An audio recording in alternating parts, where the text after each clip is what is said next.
need to drop for my desired velocity, and I like 1,300 feet per second because that's about the limit to where it'll cycle it on. Did a nice job there. Then cut up primer.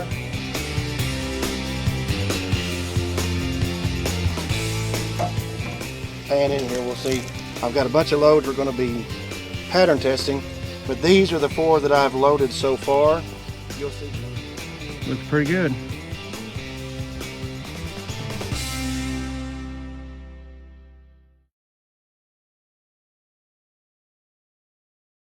Well, it's been a minute since I had a video out, so I thought I'd do one here. Messing with brand new hulls. I don't mess with brand new hulls that often, so this is a new thing for me.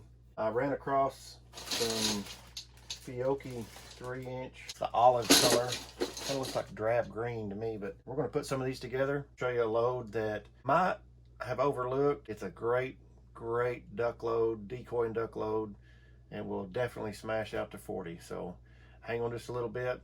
Fix and put these right together. Okay, so Fiocchi 3-inch 12 gauge 616 primer. These come from Ballistic Products. The bag did. I got these at a pawn shop on vacation. Ran across the deal, couldn't pass it up. So we got 40 grains of Alliance steel powder. I already pre-measured it. Y'all have seen me measure powder out several times, so no need in repeating steps here. This is a PT 1265. They don't make this wad anymore, but these have been actually dusted with mica dust, so they have a little less friction, give you a little bit more velocity. But these are one of my favorite wads to use. They're just a full length. It's actually a 2 3/4 inch wad, but it works well in this particular load that I'm putting together. So that's down in there. They are pre-slit, but they're stitched, and I undo the stitching, the pattern that I like. But this is what you're looking at here. If you noticed, we're pretty low. We're pretty low in the shell. I mean, that's a lot there, especially for a fold crimp. If you use roll crimping, and it wouldn't be a big deal. But I'm fold crimping. I've already fold crimped 2 because I just wanted to find out how they was going to do before I did this. And to allow for the stack height, to fix my stack height problem, I've got some Mylar wrap. I'll roll up that Mylar wrap and shove it down inside the hole here. Then I'll take number 2 steel and 437 grains of it, which comes out to 1 ounce. And I know that's a little bit light for a 3-inch load, and that's okay, because the velocity, for those of you guys that like velocity, this is going to give you some insane velocity. This is published data. It's in the advantages and in both of the Status of Steel books that I have, which I have the 15th. Somebody asked me the other day what I had. I have the 15th and the 19th edition. The 21st or 22nd is out now. One of these days I'll get it. But anyways, overshot card, I made them myself. Shove that down in there. I like to press on it and work it around. What I'm doing when I do that is I'm pushing all that shot down into the wad, and that sits nice and firm. I don't have the Super Crown crimper or anything like that. I just have the Mech Spendex starter 6-point. I hold it there for a little bit, let it get a little bit of memory, and then do a couple just to kind of round things off real good, and you get this.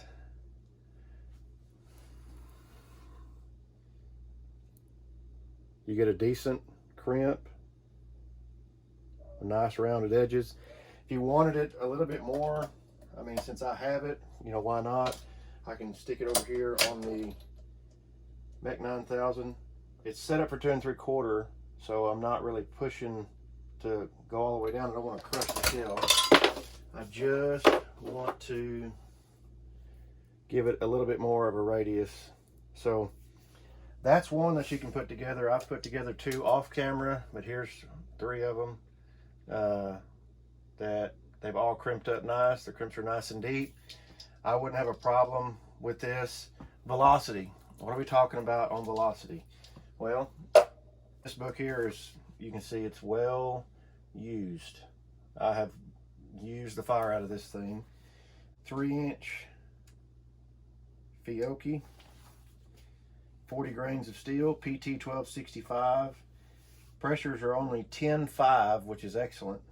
Velocity is 1610, 1,610 feet per second. So for those of you that are really liking speed, it may only be 1 ounce of number 2s, and that may not be up your alley as far as pellet count. And 1 ounce of number 2s gives you about 125 pellets, and that's all right. This is kind of what I would call a dual purpose load. 2s is big enough, way big enough to kill ducks, but it's also big enough to kill geese. And you know, while I don't particularly hunt geese, dedicated hunt geese, if a goose is going to come in close to range, then I'm taking shots, because there's a lot more meat on a goose than there is a duck, and you're allowed 8 of them, so why wouldn't you? But anyways, this is one that's going to be in the field this year. Duck season opens, it's Thursday before duck season here in Oklahoma, and opens up Saturday. So this is going to be one that's definitely going to get some field tests this year. I have been doing quite a bit of loading. This is a bismuth load for 16 gauge that I'm working on in Remington shells. All published data. This is a steel shot load that these are all my crimps that I'm working on. Number 47 buffer in it. I know that, and I've heard several people say steel shot doesn't need buffer, and that's okay. This is one with the MG42 wad. These 3 shells, same shell, just the different crimps and different brands. Anyway, I've heard people say that the steel shot doesn't need buffer, and that's fine. This has the Precision TUW SBL 28. It's also the CSD 100 at ballistic. That's fine if you don't think that steel shot needs buffer. The load calls for buffer. I've shot it without buffer. I've done well with it.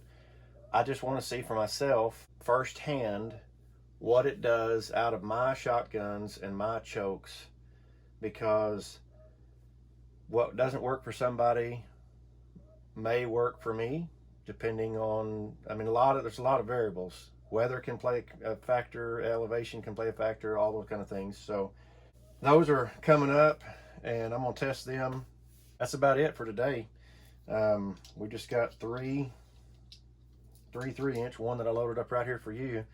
The more I handle these brand new shells, the more I want to get some more brand new shells, because it's hard to believe that those came off of my reloader and they've never been fired. They just look like something I would pull out of the Fiocchi golden waterfowl or golden something.